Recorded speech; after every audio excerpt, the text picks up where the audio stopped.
ये 2026, 12, 16, 26 ये 3 डेटें कम से कम आप लोग की अभी भी ये केस सब जुडिस है, तो हम फैक्ट्स के ऊपर जो कोर्ट में है उसके ऊपर ज़्यादा बात नहीं करेंगे, लेकिन हम कम से कम हमारे यहाँ बैठने का कारण आपको ज़रूर बताएं। और हमारे यहाँ बैठने का कारण जो इसके अंदर शिकायत करता है माधव गोपाल वर्मा जी, उनकी माधव गोपाल अग्रवाल जी, इन्होंने जो सोशल मीडिया के ऊपर एक इंटरव्यू हाफ एन आवर आधे घंटे का जो एक इंटरव्यू उन्होंने पोस्ट किया है जो कि बहुत वायरल हो रहा है, हाँ वही कारण है जिसकी वजह से हम आज यहाँ बैठे, जिसके अंदर उन्होंने जो भाई साहब ने शब्द बोले राजपाल जी कि कई बार यह भगवान की कसम और ऑनरेबल हाई कोर्ट्स के जजेस के नाम ले लेकर के और कोर्ट का नाम ले लेकर के ये कहा है कि इन जो भी वो कह रहे हैं उसमें किसी भी मात्रा पाई और विराम का भी अंतर नहीं है।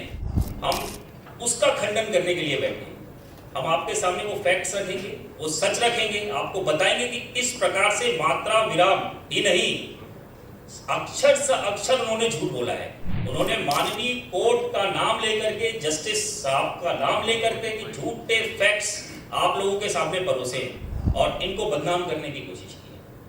आज 14 सालों के बाद हमें आप लोगों के सामने कम से कम आके ये बात और फैक्ट्स, क्योंकि हमारे पीछे टाइटल भी है कि आओ पता लगाए सच्चाई क्या है।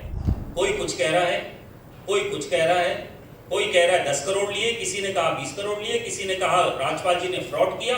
तो कम से कम मैं चाहता हूं कि एक बार वो उनका जो वीडियोस उन्होंने पोस्ट की है उसकी जो मुख्य बातें हैं वो मैं आपको बताऊं, और जो फैक्ट्स है वो मैं लेके आया हूं। हम सिर्फ अपने मुंह से जबानों से बात नहीं करेंगे, हम जो भी आपसे बात करेंगे हमारे पास डॉक्यूमेंट्स है, इसके बाद हम आपको वो डॉक्यूमेंट्स भी देंगे, हम आपको साक्ष्य देंगे, हम आपको एविडेंस देंगे कि सच क्या है और झूठ क्या है। उन्होंने क्या कहा, उन्होंने जो पहली बात कही कि 5 करोड़ रुपए उन्होंने इस फिल्म में लोन दिया। ठीक है, लोन दिया, वो एग्रीमेंट जो पहला एग्रीमेंट कराया उसके बारे में राजपाल जी ने आपको बताया होगा। पहला एग्रीमेंट में 5 करोड़ के वो 8 करोड़ रुपए ले रहे थे, 3 करोड़ रुपए 11 महीने का ब्याज था। आप मुझे बता दें हमारे हिंदुस्तान के किस कानून के अंदर 60% का ब्याज लगता है? 60% का ब्याज। ये इन्वेस्टमेंट, ये लोन, ये पैसे जो लगे इस पिक्चर में, मैं अभी आपके सामने रखूंगा ये फैक्ट्स, जिससे ये साबित होगा कि ये सिर्फ पैसा लेना या पैसे का लेन देन की बात नहीं थी, ये उससे कुछ आगे थी। ये वो एक षड्यंत्र था जो राजपाल जी के साथ। देखा जो दूसरी बात उन्होंने कही कि जैसे ही उन्होंने ये एग्रीमेंट्स वगैरह साइन किए, मैं आपको फैक्ट्स के बाद आऊंगा, ये मैं अभी जो उन्होंने अपनी वो एक इंटरव्यू दी है उस इंटरव्यू के जो फैक्ट्स उन्होंने रखे हैं, पहली बात तो उन्होंने ये कही है उसके अंदर कि जो 21/4/2013 को एग्रीमेंट हुआ उसमें जो चेक बाउंस हुए ये उसका मामला है, और ये वही मामला अभी माननीय हाईकोर्ट में लंबित है। ये बात सरासर गलत है। 21/4/2013 को जो एग्रीमेंट हुए वो सिर्फ 5 चेक दिए गए थे 10 करोड़ रुपए के लिए। उन 5 चेकों का आज तक कोई भी चेक बाउंस का केस किसी भी कोर्ट में न दाखिल किया गया न लंबित है। जो चेक फाइनल कंसेंट एग्रीमेंट के बाद दिए गए 21/4/2013 को, उसका कोई भी केस, मैं दोबारा बता रहा हूं, कोई भी केस किसी भी अदालत में अभी लंबित नहीं। ये जो केस है जो अभी माननीय कोर्ट में चल रहा है वो 2012 के 3rd सप्लीमेंट्री एग्रीमेंट के चेक्स हैं, और वो किस तरीके से उन्होंने ये षड्यंत्र रचा, कहां से उन्होंने ये सारी चीज शुरुआत की, वो मैं भी आपको ब्रीफ करूं। उसके बाद उन्होंने जो और मुख्य बातें इसमें कही हैं कि उन्होंने कभी भी राजपाल जी को जेल भेजने के लिए कोर्ट से अनुग्रह नहीं करा, या कोर्ट से उन्होंने रिक्वेस्ट नहीं करी कि इनको जेल भेजें। ये बात भी सरासर झूठ है। हम आपको डॉक्यूमेंट्स देंगे, हम आपको ऑनरेबल कोर्ट्स के ऑर्डर देंगे जिसमें साफ साफ उनके वकील ने, उनके काउंसिल ने जब ये पैसे की देनदारी के लिए किसी सिक्योरिटी को लेके गए थे, इसने अपनी संपत्ति वहां कोर्ट के सामने ओरिजिनल डॉक्यूमेंट्स, टाइटल डॉक्यूमेंट जो प्रॉपर्टी के वो रखे, और रख के कहा कि साहब हम इनका पैसा जो भी है 1-2 महीने में पूरा क्लियर कर देंगे, जो भी इनका डेप्थ है, लेकिन और आप इनको कम से कम फ्री करें।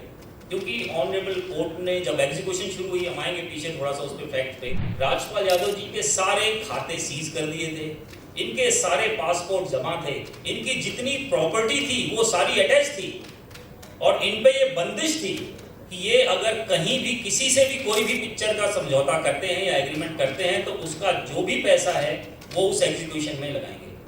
तो उससे निकलने के लिए 2018 में ये लेके गए थे, वो तो आएंगे उसमें, फैक्ट्स एक बार उनके सामने रखें। 2018 में ये लेके गए थे, लेकिन ये उन्होंने मानने से इनकार कर दिया और जेल भेजी। इनको जेल भिजवाना की उन्होंने रिक्वेस्ट करी और वो एग्जीक्यूशन नहीं कर। और तो बेसिकली ये जो उन्होंने अपना ये अभी एक इंटरव्यू दिया उसमें जो दो बातें उन्होंने रखी, एक कि उनकी कभी कोई मंशा नहीं थी राजपाल यादव जी को जेल भेजने की, ये सरासर झूठी है, उसके सबूत हम आपको देंगे। उनकी स्टेटमेंट रिकॉर्ड्स हैं, उनके वकीलों की स्टेटमेंट रिकॉर्ड्स हैं, उन्होंने सिक्योरिटी लेने से मना कर दिया। उन्होंने कहा इनको जेल भेजें और एग्जीक्यूशन का और कोई मोड उन्होंने नहीं सुझाया उसको सेटिस्फैक्शन के लिए, इसलिए वो केस वहां खत्म हो गया 2018 में। उसके बाद इन्होंने 3 महीने की जेल की सजा काटी। किसकी वजह से? ये तो लेके गए थे सिक्योरिटी, आज भी लोगों ने अगर सहयोग न दिया होता तो शायद आप जेल में रहते। अब जो दूसरी बात उन्होंने कही है कि जो ये केस चल रहा है, ये 21/4/2013 के जो चेक्स माननीय हाई कोर्ट के अंदर दिए गए, ये उससे रिलेटेड मसला है, ये भी सरासर झूठ है। अब इसके जो फैक्ट्स है वो मैं आप लोगों के सामने एक बार रख रहा हूं, उसके डॉक्यूमेंट्स मैं आप लोगों के सामने रखूंगा। इसमें 20 मई 2010 को एक 5 करोड़ रुपए का कॉन्ट्रैक्ट एग्रीमेंट किया जाता है 10 रुपए के स्टैम्प पेपर पे, और उसके अंदर काफी सारी बातें लिखी जाती है, लेकिन जो उसका एसेंस था, जो मेन बात थी उसकी ये कि ये जो 5 करोड़ रुपए उसके अंदर लगाए गए हैं पिक्चर के अंदर, जो इनकी पहली production film Shri Naurang Godavari entertainment private limited को दिया गया था, राजपाल यादव जी को नहीं दिया गया था। ये पैसा Shri Naurang Godavari entertainment private limited के खाते में आई थी और मुरली प्रोजेक्ट्स प्राइवेट लिमिटेड के खाते से आई। इस पैसे को 5 करोड़ रुपए जो इन्होंने लगाया था, इसका एसेंस ये था कि ये पैसे प्रोडक्शन और रिलीज के लिए दिए जा रहे हैं। उसमें 4 जगह ये बातें लिखी हुई हैं कि ये प्रोडक्शन और रिलीज के लिए दी जा रही है, और 10 चेक दिए गए और 31/3/2011 का इसका उन चेकों का ड्यू डेट। तो ये 11 महीने का लगभग एग्रीमेंट था। 5 करोड़ के 60% के लगभग से उन्होंने ब्याज लगा करके 11 महीने का ये 8 करोड़ लेना था।